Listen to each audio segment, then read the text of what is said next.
Sexual harassment is a vital issue for managers and supervisors today. Dealing with it is not a simple task, but it's an important part of healthy operations. A proactive management approach combining recognition, intervention, and prevention can help deter and solve many sexual harassment problems efficiently for your organization and humanely for your workforce.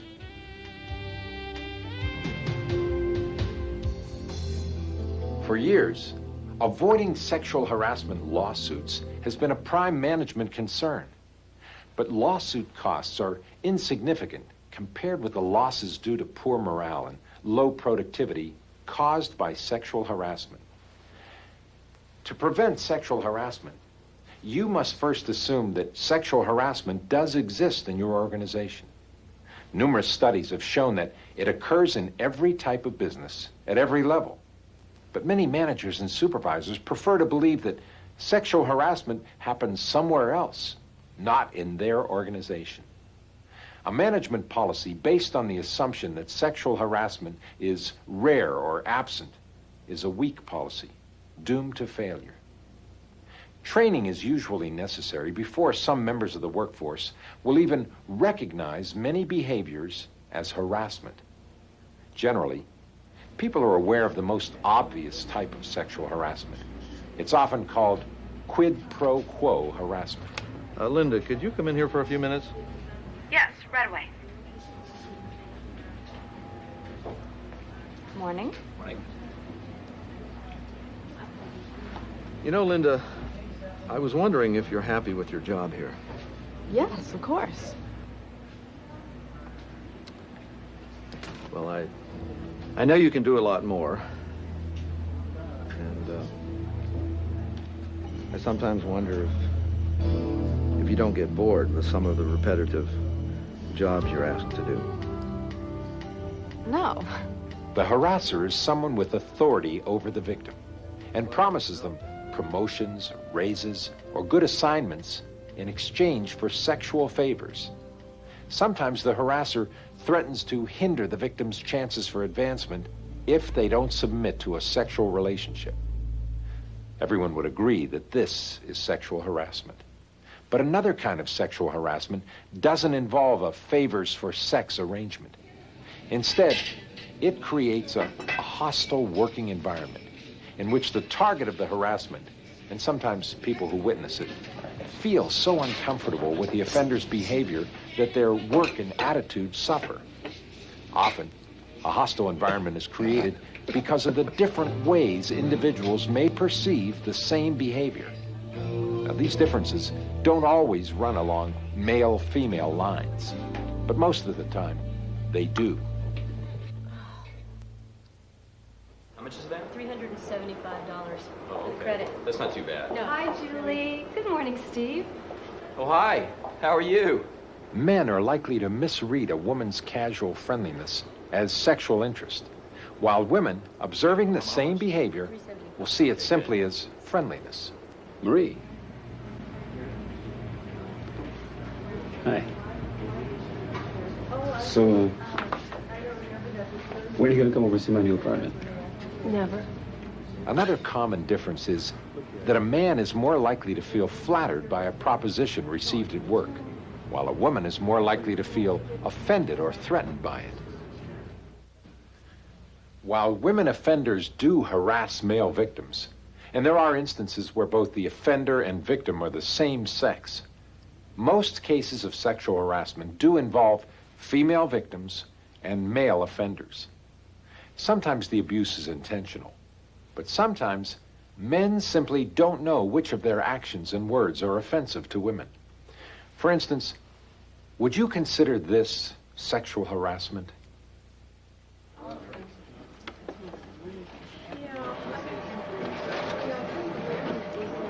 I'll be done in just a minute. No hurry.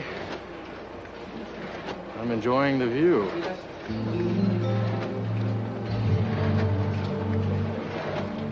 Was that a compliment, or was it harassment? The answer, as far as a work environment is concerned, should be, If the recipient of the behavior feels uncomfortable about it, then it's harassment. That's because, for all practical and legal purposes, sexual harassment is in the eye of the beholder. The offender's intent doesn't matter if the behavior has a negative effect on the target or on observers.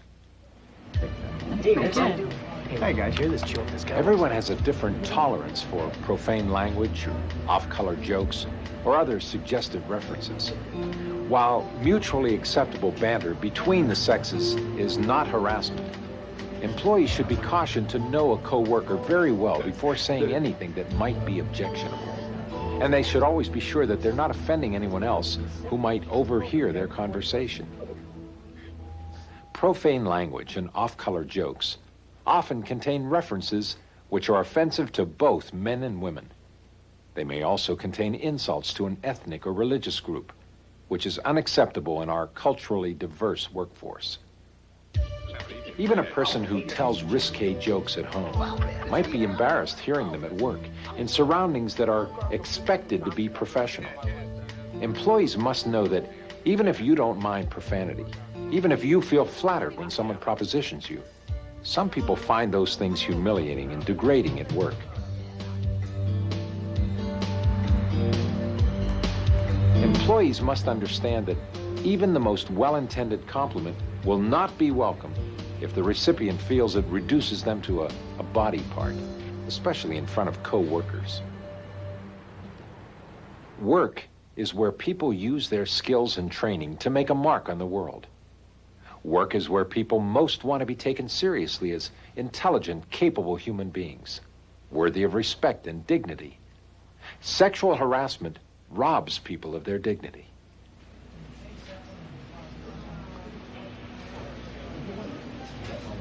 Hey, Marie. It's a nice dress. Look, why don't you come over to my place tonight? Victims who feel they have no way to stop the harassment, who don't want to transfer or leave their jobs, often experience extreme stress and even health problems. Many finally do transfer or quit. But no one should have to choose between their dignity and their job. Train your employees to understand that the feelings and responses of co-workers might be very different from their own. You can help your employees develop sensitivity by teaching them these guidelines for behavior at work. First, never assume that friendliness equals sexual interest. If you think someone has an interest in you, you might want to ask and confirm it. Don't assume that your behavior's okay just because no one has objected to it. Be sensitive to others and act appropriately. Remember, you're at work. If something you want to say or do is not really appropriate for a professional environment, don't say it. Don't do it. Ask yourself, would you say or do this if your spouse or loved one was standing right next to you? If you're still in doubt, don't say it. Don't do it. If someone indicates that your behavior is unwanted or objectionable, stop doing it and don't do it again. Employees also need to understand how some behaviors can be harmful to their co-workers and to the teamwork spirit.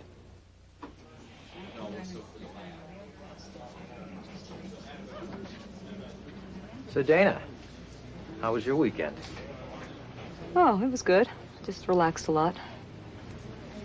Not me.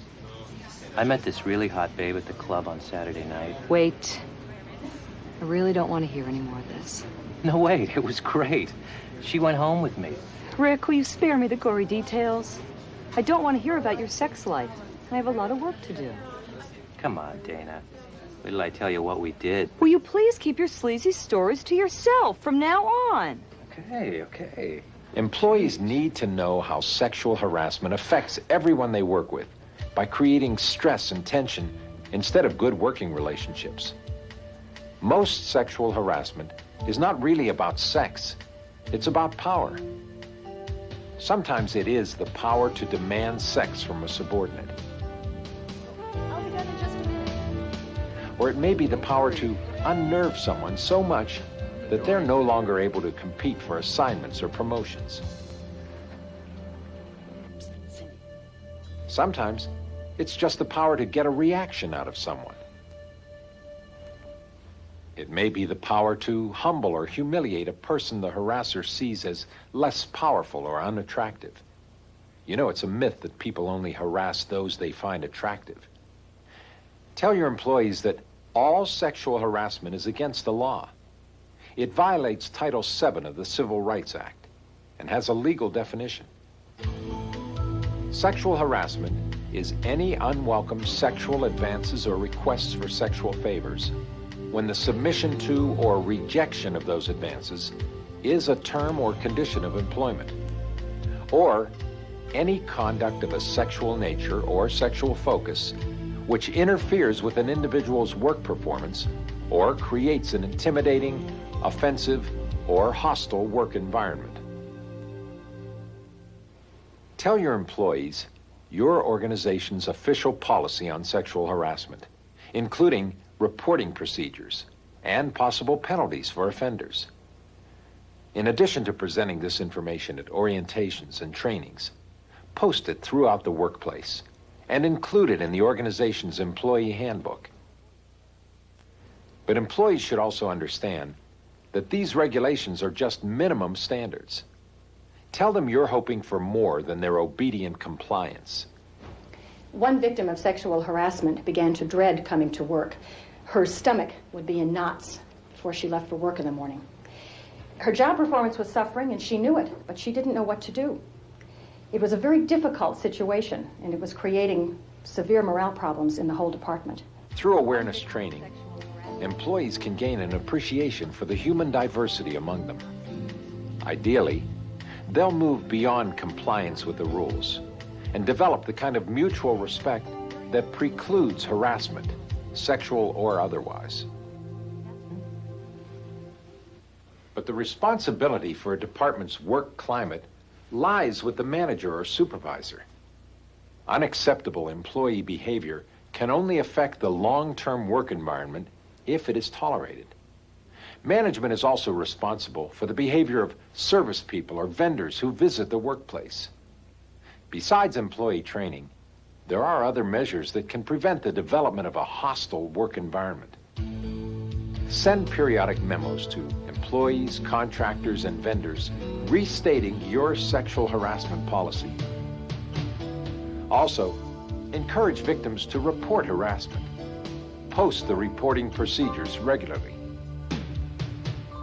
Observe the work environment for warning signs of sexual harassment. Investigate and correct them, even if a complaint has not been made. Some common warning signs are material of a sexual nature which is found posted anywhere, even in the restroom. Immediately remove such material and investigate the situation. A department in which obscene language can regularly be heard. The EEOC says, the more acceptable profanity is in a workplace, the more likely it is that there will be sexual harassment. A sudden change in the behavior of an employee, or a change in the way two or more employees interact with each other. If one employee is suddenly uncomfortable in the presence of another, or tries to avoid a coworker, the situation should be investigated. It's important to persistently look for signs of harassment. Even if you're unaware of a particular sexual harassment problem, employees might conclude that you do know about it and you just don't care. Now that can encourage harassers and discourage victims from reporting them. On the other hand, if employees see that you take an active stance in noticing and stopping sexual harassment, victims will be much more likely to report problems. But some victims won't come forward, no matter how much encouragement they receive. Hi, Tom. Hi. Can we join you for lunch? Sure. Great. There are only a couple of bananas left. You want one? Oh, no, thanks. Maybe Tom will like one. Yeah, sure. Okay. Here you go. So how's Mr. Newlywed? Just fine, thanks. Really? Gee, you look all worn out. Hey, it couldn't be better. Oh, I don't know, Tom. You look awfully beat. Are you getting any sleep at all? Really, Sheila, I don't think people here. Now, Tom, that's okay. You just go ahead and eat that banana. It'll help you get your strength back. Sheila, I feel fine. Many victims, whether male or female, feel that they somehow brought on the harassment, or they fear that they'll be further embarrassed if they complain. Sometimes the harasser will deliberately reinforce those feelings in the victim. Victims sometimes fear that they'll be fired or transferred for complaining, especially if the harasser is a superior. Or they might be friends with the offender, and though they're uncomfortable with some of their friends' behavior, they don't want to get the person in trouble.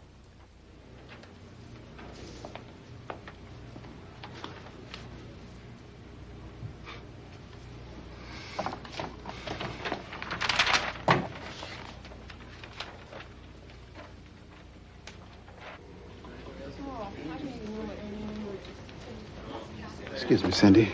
Yeah. You know anything about this? Yeah. It's their idea of fun. Whose idea? Rick and Dave. I mean, they don't mean anything by it, but... Well, whether they mean anything or not is not the point. I mean, you don't look very happy right now. No. It's embarrassing. Don't worry, I will take care of it. Thank you. By noticing the signs of sexual harassment and resolving the problem, you may prevent the loss of a valuable employee who otherwise might have resigned in grief and frustration. These proactive approaches not only support employees, they also limit liability in the case of a lawsuit. When you discover sexual harassment or receive a complaint, the personnel or legal department should be contacted immediately. The biggest mistake you can make is to try to judge whether the problem is serious enough to report. Every complaint must be reported to the proper department so that upper management can decide its severity. Okay, so why don't you begin by telling me what happened at work that's bothering you? When sexual harassment has been reported, an investigator is assigned to the case. He or she will promptly interview the employee who complained or who is thought to be the victim, and will then interview the alleged offender and any possible witnesses.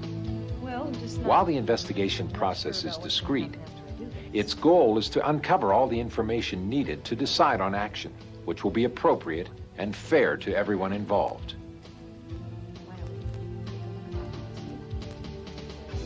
After the situation has been resolved, the investigator will make follow-up inquiries to make sure that the harassment is not resumed and that there's been no retaliation against the victim.